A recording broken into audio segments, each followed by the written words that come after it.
Hello everyone. आज हम लोग इंग्लिश मीडियम बैच के लिए इलेक्ट्रोस्टैटिक्स में लेक्चर 13 करने जा रहे हैं। 12 लेक्चर हो चुके हैं और टिल नाउ अभी तक हम लोग we have discussed the Gauss's theorem. Now we have to prove the Gauss's theorem and study about its applications. In previous lecture, we discussed that Gauss's theorem enables us to calculate electric flux through a closed surface or electric field due to a charge and distribution of charge. How we can calculate electric flux and how we can calculate electric field with help of Gauss's theorem. So first of all, we discussed the Gauss's theorem, which is well known to all of you because in previous lecture we just write the statement of the Gauss's theorem. As Gauss's theorem, as according to Gauss's theorem, total electric flux through a closed surface be equal to 1 by epsilon naught times the total charge enclosed by the Gaussian surface. याद होगा formula हमने पढ़ा था कि किसी भी close surface से cross करने वाला जो टोटल फ्लक्स होगा उस सरफेस द्वारा घेरे गए चार्ज के 1 बाई एप्सिलॉन नॉट टाइम्स होगा। सरफेस के अंदर के चार्ज, इसलिए हम लोग इन लिखे थे, तो इसको ऐसे लिखे थे Q in by epsilon naught. ये आपका गॉसेस थ्योरम है। यहाँ पर फाई क्या है? Total flux through a closed surface. अब इस फॉर्मूला को गॉसेस थ्योरम को एक और तरीका से लिख सकते हैं। ऐसे यहाँ पर टोटल फ्लक्स की जगह पर हम क्या लिख सकते हैं? E dot D S. क्या लिख सकते हैं? E dot D S. E dot D S का क्लोज सरफेस इंटीग्रल लिखें या फाई लिखें, दोनों एक ही बात है, क्योंकि E डॉट डी एस का क्लोज सरफेस इंटीग्रल ही फाई कहलाता है, equal to Q in by epsilon naught. ये गॉसेस थ्योरम का स्टेटमेंट है, मैथमेटिकल फॉर्म है। With help of this formula, we can calculate if we know the charge enclosed by the Gaussian surface, the closed surface. Gaussian surface must be closed. If we have the total charge enclosed by the Gaussian surface, then we can calculate total electric flux. And with help of this formula, we can calculate the electric field due to charge or distribution of charge. So first of all, we just prove the Gauss's theorem, phi equal to Q by epsilon, and then study about their applications.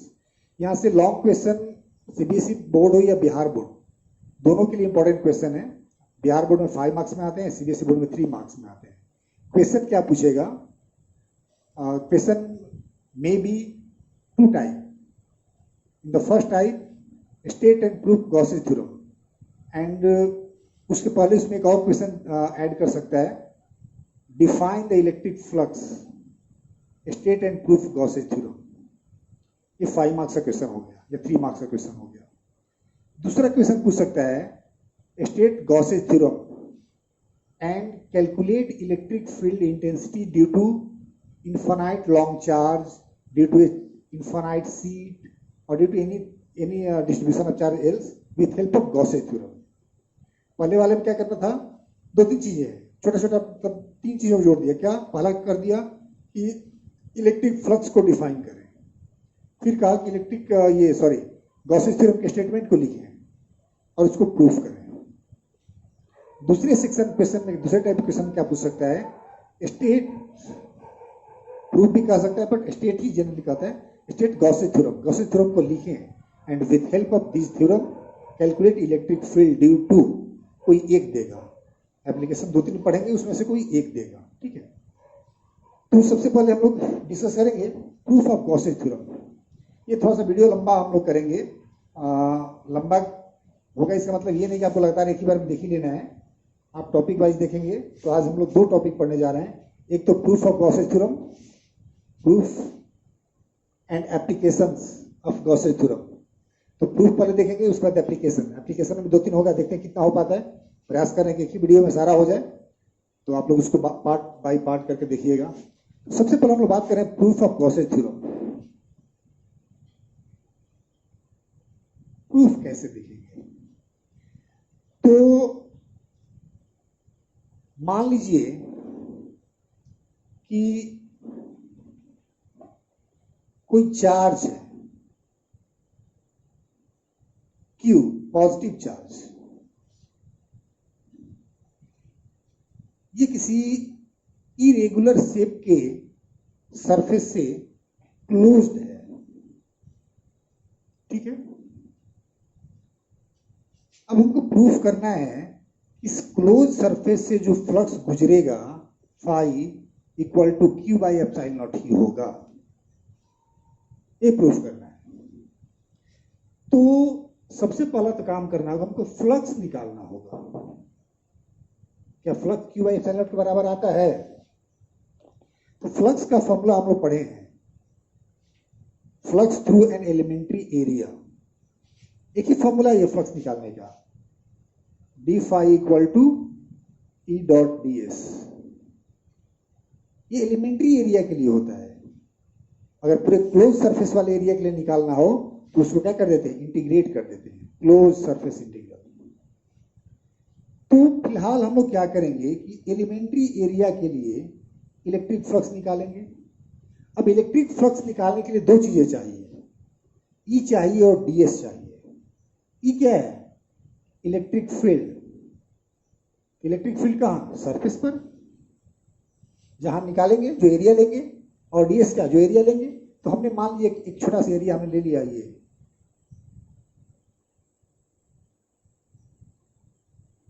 इसका direction क्या होगा? Area vector का direction क्या होता है? Normal to the surface. अब ये जो एरिया वेक्टर हमने लिया है वो चार्ज से कितना दूर है? ये आर है। अब ये चार्ज यहां पर फील्ड प्रोड्यूस करेगा, इलेक्ट्रिक फील्ड प्रोड्यूस करेगा। In which direction? तो अगर ये पॉजिटिव चार्ज है तो away the charge, positive charge के लिए इलेक्ट्रिक फील्ड का डायरेक्शन क्या होता है? Away the charge. Here we found that the electric field, direction of electric field makes an angle theta with direction of area vector. Area vector के direction के साथ कितना एंगल बना रहा है? थीटा एंगल बना रहा है। तो हम लोग क्या करेंगे, पहला काम क्या होगा, इस एलिमेंट्री एरिया के लिए फ्लक्स निकाल लेंगे डी फाई। और ऐसा एलिमेंट्री एरिया इस सरफेस में बहुत सारा होगा, सबका निकालेंगे और ऐड कर देंगे। तो सबका निकाल के ऐड करने का एक आसान तरीका क्या है? इंटीग्रेट करना। क्या करना? इंटीग्रेट करना। तो हम लोग इंटीग्रेट करके पूरा एरिया पूरा इलेक्ट्रिक फ्लक्स निकालेंगे, ठीक है। इसको लिखते हैं थोड़ा सा।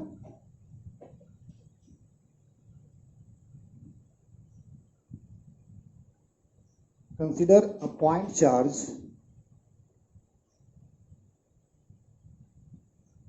plus Q kept at point O of a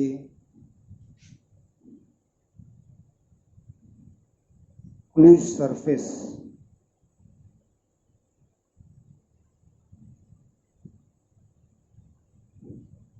closed surface के किसी पॉइंट O पर एक चार्ज रखा हुआ है। Now we can assume an elementary area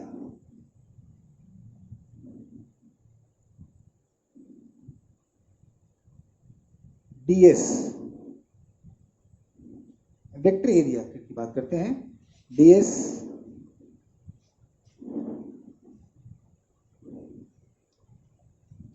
which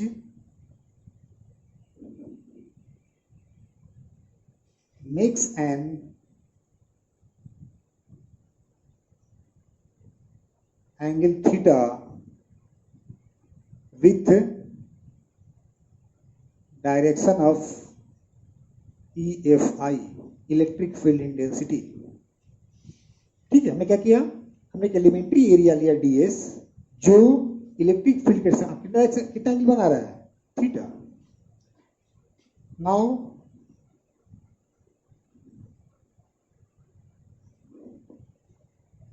electric field EFI at the surface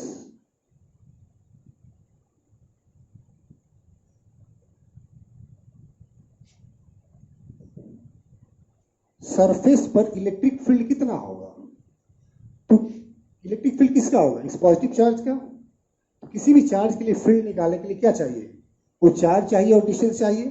formula क्या होता है, 1/4πε0 Q/r², इक्वेशन 1। हमको E मिल गया, कहां पर, इस एलिमेंट्री एरिया का जो हमने सरफेस लिया है वहां पर हमको इलेक्ट्रिक फील्ड मिल गया। अगेन इलेक्ट्रिक फ्लक्स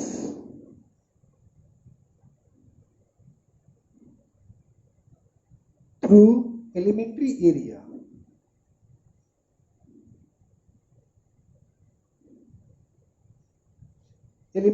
से इलेक्ट्रिक फ्लक्स कितना होगा, क्या कहेंगे, डी फाई, क्या कहेंगे, D phi E dot ds, E ds cos theta. क्या मिल गया हमको, ई ds cos थीटा। ये फ्लक्स हुआ एलिमेंट्री एरिया से, hence total flux through the closed surface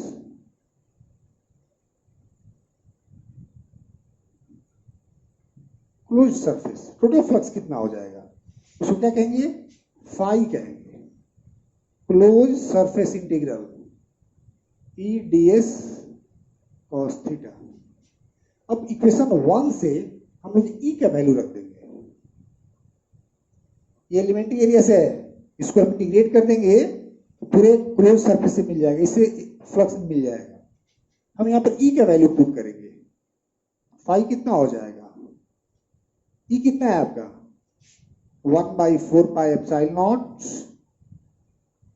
Q/r² into ds cos theta. कुछ चीजें कॉस्ट,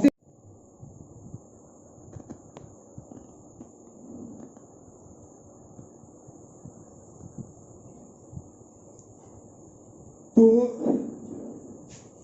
हमने देखा क्या, जो एलिमेंट्री एरिया से है ds cos थीटा है, हम लोग को टोटल सरफेस से निकालना होगा, तो पूरे क्लोज सरफेस से कितना फ्लक्स जाएगा, गॉसेस थ्योरम यही कहता है। हमने क्या किया, फाई ले लिए, उसको इंटीग्रेट कर दिए ds cos थीटा को।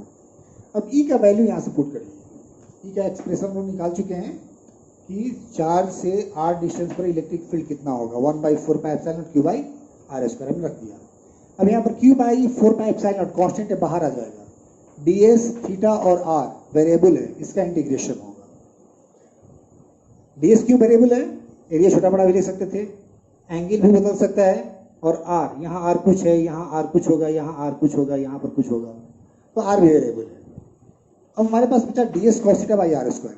ds क्या है, तो हमने लिखा assume elementary area ds, ds एक एलिमेंट्री एरिया है।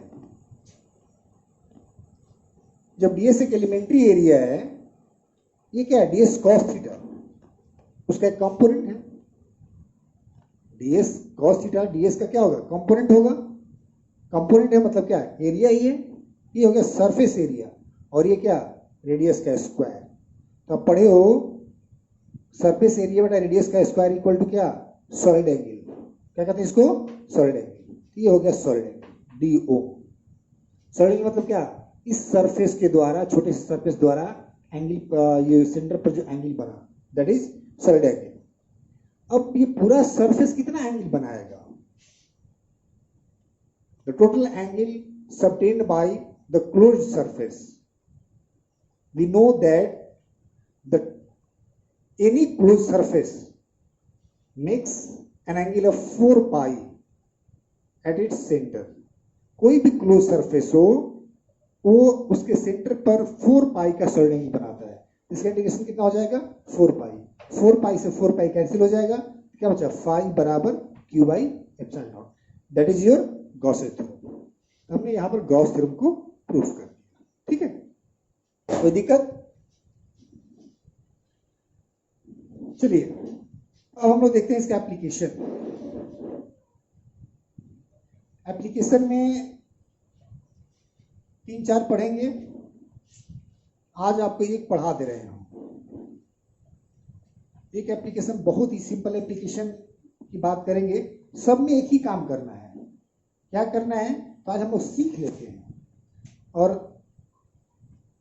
अगला जो क्लास होगा उसमें एक साथ जल्दी से कर लेंगे।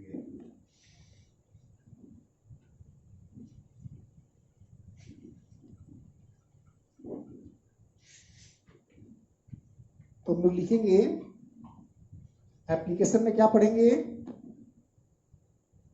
Electric field intensity due to. अब ड्यू टू में कोई भी चार्ज हो सकता है, पॉइंट चार्ज भी हो सकता है, चार्ज किसी लाइन पर भी डिस्ट्रीब्यूट हो सकता है, किसी सरफेस पर हो सकता है, किसी स्फीयर पर हो सकता है, बहुत तरह का हो सकता है। तो सबसे सिंपल वाला आज हम बात कर रहे हैं, electric field intensity due to a point charge by using Gauss's theorem. Point charge के इलेक्ट्रिक फील्ड हम निकाल चुके हैं, वो फोर्स वाले फॉर्मूला से Fe = F/Q करके निकाले थे। फिर वही करना है, इलेक्ट्रिक फील्ड ही निकालना है, मतलब इलेक्ट्रिक फील्ड इंटेंसिटी ही निकालना है, but applying Gauss's theorem. Gauss theorem को अप्लाई करके हम लोग निकालेंगे। मतलब वो लिखेंगे EFI due to a point charge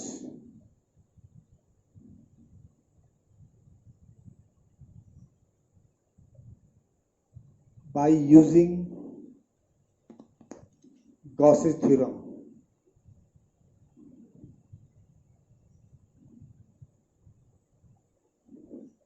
Gauss's theorem को अप्लाई, गॉसेस थ्योरम क्या है, फाई = Q बाई एप्सिलॉन। इसी थ्योरम को अप्लाई करके हम लोग किसी पॉइंट चार्ज के लिए इलेक्ट्रिक फील्ड निकालेंगे। कैसे देखते हैं। सबसे पहला काम करेंगे कि एक पॉइंट चार्ज लेंगे और एज्यूम करेंगे कि कहाँ हमको इलेक्ट्रिक फील्ड निकालना है। तो हमने पॉइंट चार्ज ले लिया, जैसे ये हमारे पास पॉइंट चार्ज है Q, ये पॉजिटिव चार्ज है।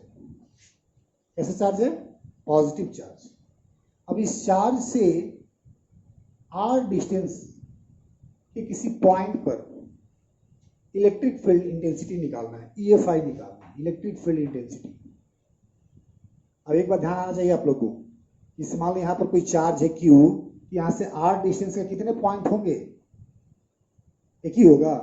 यहाँ भी r डिस्टेंस पर होगा, यहाँ भी, ये बहुत सारे होंगे। तो उन सभी पॉइंट्स, जैसे मान लो ये हवा में यहाँ पर पॉइंट है, इसे r डिस्टेंस में बहुत सारे पॉइंट्स हैं, उन सबको मिलाएंगे। अगर एक तरफ से होगा, ऐसे होता केवल इसी प्लेन में तो सर्किल बनता, सारे प्लेन में तो क्या बनेगा, स्फीयर बन जाएगा। तो हम लोग क्या करेंगे, पहला काम क्या होगा कि जिस पॉइंट पर चार्ज से कुछ डिस्टेंस पर, सर्टेन डिस्टेंस के जिस पॉइंट पर इलेक्ट्रिक फील्ड कैलकुलेट करना है, have to calculate electric field, we construct a Gaussian surface, hypothetical surface, and should be closed. Gaussian surface always be closed, तो पॉइंट चार्ज के लिए गॉसियन सरफेस कैसा होगा? स्फेरिकल होगा। ये आपकी स्पेलिंग दिखेगा बट ये स्फेरिकल है। ठीक है, हमने क्या किया, एक चार्ज लिए पॉइंट चार्ज, उससे r डिस्टेंस पर इलेक्ट्रिक फील्ड निकालना है, r डिस्टेंस से क्रॉस करने वाला हमने गॉसियन सरफेस बनाया। ये पहला काम होगा, सब में यही होगा, गॉसियन सरफेस बनाएंगे। यहां पर सबसे इजी गॉसियन सरफेस क्या बना है? स्फेरिकल। ठीक है, अब दूसरा काम क्या होगा हमारा कि हम लोग इसको क्या कहेंगे? Gaussian surface.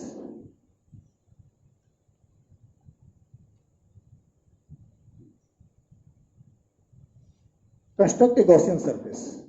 दूसरा काम हमारा होगा ये पता करना, found that the total charge enclosed by that Gaussian surface. ये गॉसियन सरफेस के अंदर कितना चार्ज, ये गॉसियन सरफेस ने कितना चार्ज को घेर रखा है। Here we found that, here we see that only one point charge lies inside the Gaussian surface. मतलब यहां लिख सकते हैं, पहला काम क्या हुआ हमारा? Construct a Gaussian surface. First stage हमने कैसा देखा? स्फेरिकल। Spherical Gaussian surface. हर केस में स्फेरिकल नहीं होगा, ध्यान रखेंगे, हर केस में स्फेरिकल नहीं होगा, हर केस में अलग अलग आएगा। यहां पर स्फेरिकल होगा। स्फेरिकल क्यों होगा समझ में आ रहा है? पॉइंट चार्ज से r डिस्टेंस के बहुत सारे पॉइंट मिलेंगे प्लेन में, सबको मिलाएंगे तो स्फीयर बनेगा, हॉलो स्फीयर बनेगा। अब हम क्या करेंगे? दूसरा स्टेप क्या है कि total charge enclosed bye Gaussian surface.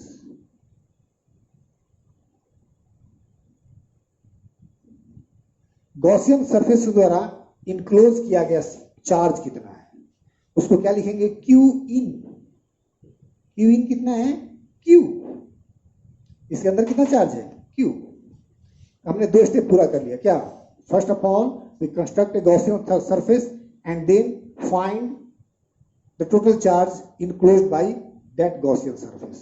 Now we have to calculate electric flux passing through that Gaussian surface. सब गॉसियन सरफेस से जुड़ा हुआ है। इस गॉसियन सरफेस से क्रॉस करने वाला फ्लक्स निकालेंगे। तो हमारे पास फ्लक्स निकालने का एक ही फॉर्मूला है कि एलिमेंट्री एरिया से निकाल सकते हैं, क्योंकि एरिया वेक्टर तभी होगा जब एलिमेंट्री हो, छोटा हो। तो हम लोग क्या करेंगे? We assume an elementary area of that Gaussian surface. इस गॉसियन सरफेस का हमने एक एलिमेंट्री एरिया ले लिया ds, and that elementary area will along normal to the surface. पढ़े हम लोग कि एरिया का डायरेक्शन क्या होता है? Normal to the surface, that is ds। And we also have the direction of electric field intensity at the surface always be normal, also be normal। इसी surface पर हम लोग पढ़े हैं इलेक्ट्रिक फील्ड लाइन के बारे में। इलेक्ट्रिक फील्ड लाइन जो होती है सरफेस पर क्या होती है? नॉर्मल होती है। ये भी इसी डायरेक्शन में होगा। थीटा कितना हो गया यहां पर? 0 degree. Theta is what? Theta is angle between electric field intensity and area vector, that is 0। अब हम लोग क्या करेंगे? इस एलिमेंट्री एरिया द्वारा फ्लक्स निकाल लेंगे। ठीक है, कैसे लिखेंगे इसको? Consider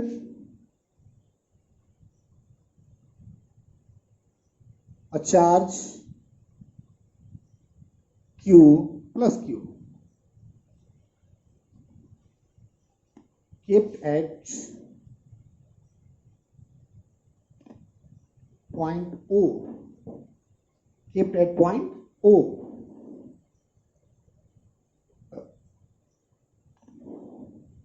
We have